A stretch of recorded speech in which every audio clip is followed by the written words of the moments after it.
Hello and welcome to today's episode. I'm really glad you're here. Today we're going to talk about something that almost everyone experiences at some point in life, but we don't often talk about it openly. The topic is self-sabotage, or in simple words, why we sometimes block our own success even when we truly want to succeed. You might know this situation. You set a goal, you feel motivated, and you start working toward it. Maybe you want to improve your English, get a better job, lose weight, or start a new project. Everything goes well in the beginning. But after some time, you stop. You delay your work, you lose focus, or you tell yourself that you're not ready yet. Slowly, you move away from your goal, even though you know it is important to you. This is what we call self-sabotage. It means doing things that stop us from reaching our goals, often without realizing it. The surprising part is that we don't do this because we are lazy or because we don't care. Very often, self-sabotage is connected to our fears, our past experiences, and the way we think about ourselves. Let's start with a simple question: why would someone sabotage their own success? It sounds strange, doesn't it? If we want something, why would we stop ourselves from getting it? But our minds are complex, and sometimes they try to protect us in ways that are not helpful in the long term. One of the most common reasons for self-sabotage is fear of failure. This fear can be very powerful. When we imagine failing, we think about feeling embarrassed, disappointed, or judged by others. Our brain wants to avoid these negative feelings. So instead of trying and risking failure, we may stop trying at all. In a strange way, not trying feels safer than trying and failing. For example, imagine you want to apply for a better job that requires English at a higher level. You know you are good, but you are not sure if your English is perfect. Instead of sending your application, you wait. You tell yourself that you need more time to prepare. Weeks or months pass, and you never apply. This way, you never fail, but you also never give yourself a chance to succeed. Another common reason for self-sabotage is fear of success. This might sound even stranger, but success can also be scary. Success often brings change. It may bring more responsibility, more attention, or higher expectations from others. Some people worry that if they become successful, they will have to leave their comfort zone or change their lifestyle. Imagine you start a small business, and suddenly it becomes very popular. At first, this sounds like a dream. But now you have more customers, more emails, more decisions to make, and less free time. Some people unconsciously slow down their progress because they are afraid of this kind of pressure. They want success, but they are also afraid of what success will demand from them. Our past experiences also play a big role in self-sabotage. If we grew up hearing negative messages like "you're not good enough" or "people like you don't succeed," these ideas can stay in our minds for years.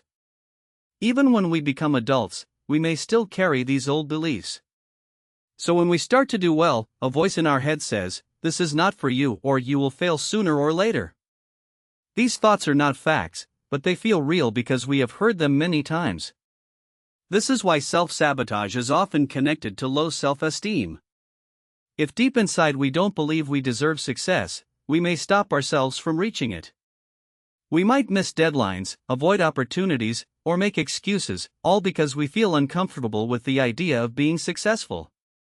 Let's talk about some common signs of self-sabotage so you can recognize it in your own life. One clear sign is procrastination, or always delaying important tasks. Of course, everyone procrastinates sometimes, but if you often delay things that are directly connected to your goals, it may be a form of self-sabotage. Another sign is perfectionism.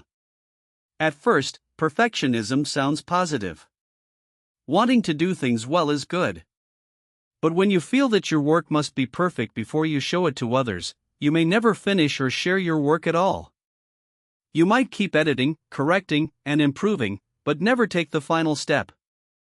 In this way, perfectionism can become a hidden way of avoiding failure. Negative self-talk is another strong sign. This is the way you speak to yourself in your mind. If you often think, "I'm not smart enough, my English is terrible," or "other people are better than me," you are slowly building a mental wall between you and your success. Over time, these thoughts can become a habit, and you start to believe them without questioning them. Now, you might be thinking, okay, I understand what self-sabotage is, but what can I do about it? The first and most important step is awareness. You cannot change a pattern if you don't see it. Start by observing your behavior. When you avoid something important, ask yourself why. Are you really too busy, or are you afraid of the result? It can be helpful to write down your goals and also write down what you actually do each day. After a week or two, compare your actions with your goals. This simple exercise can show you if there is a gap between what you want and what you do. If you see this gap, don't judge yourself too harshly. Instead, be curious. Ask yourself what emotions or thoughts appear when you try to work on your goals.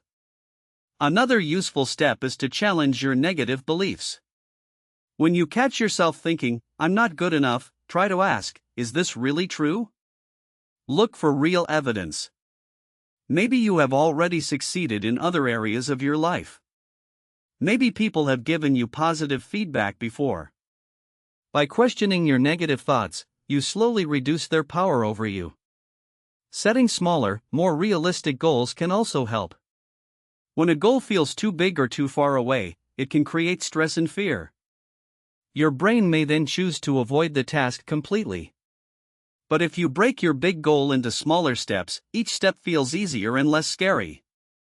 For example, instead of saying, I will become fluent in English this year, you could say, this week, I will learn 10 new words and practice speaking for 10 minutes every day.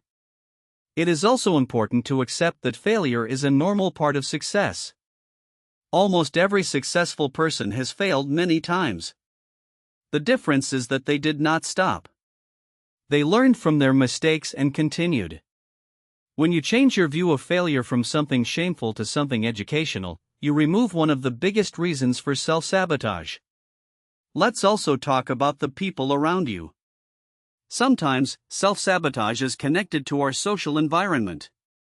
If your friends or family are negative about your goals, or if they don't support your dreams, it can be difficult to stay motivated. You might even start to sabotage your progress to stay comfortable in your social group. This doesn't mean you need to leave your friends or argue with your family. But it is important to find at least some people who encourage you and believe in your goals. This could be a teacher, an online community, or even a podcast like this one. Being around supportive voices helps you build confidence and reminds you that your goals are possible. Another helpful idea is to celebrate small successes. Many people only focus on the final result and ignore all the progress they make along the way. But if you only celebrate when everything is perfect, you may feel that success is always far away. When you start to recognize and celebrate small steps, like finishing a task or speaking English in a difficult situation, you train your brain to connect effort with positive feelings instead of stress. Let's take a moment to talk directly about learning English, since many of you are listening to improve your language skills. Self-sabotage is very common in language learning. You might be afraid to speak because you worry about making mistakes. So you stay silent, even though speaking is the best way to improve. Or you might think that your accent is not good enough, so you avoid conversations with native speakers. But remember, every person who speaks a second language has made thousands of mistakes. Mistakes are not a sign of failure, they are a sign that you are learning. If you wait until your English is perfect before you speak, you may never speak at all. So in this case, self-sabotage can look like silence, even though inside you really want to communicate. One powerful strategy is to change the way you talk to yourself. Instead of saying, my English is bad, you could say, my English is improving every day. This is not about lying to yourself. It is about choosing a more helpful and realistic way to describe your situation. Language learning is a process, and progress is more important than perfection. It can also help to imagine your future self. Think about where you would like to be in 1 year or in 5 years. What kind of life do you want? What opportunities do you want to have? When you clearly imagine your future, it becomes easier to see that your daily actions matter. Each small step you take today is building that future version of you. Self-sabotage often happens in small, daily decisions, not in one big dramatic moment. It happens when you choose to watch another hour of videos instead of practicing. It happens when you don't send an important email because you are worried about the response. These decisions may seem small, but over time they create a big difference between the life you want and the life you have.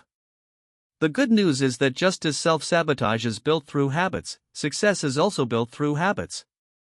You don't need to become a completely different person overnight. You only need to make slightly better choices more often. When you notice that you are about to avoid something important, try to pause and ask, is this helping me or hurting me in the long term? Sometimes, you will still choose the easier or more comfortable option, and that's okay. Change takes time. The goal is not to be perfect but to become more aware and to slowly move in the right direction.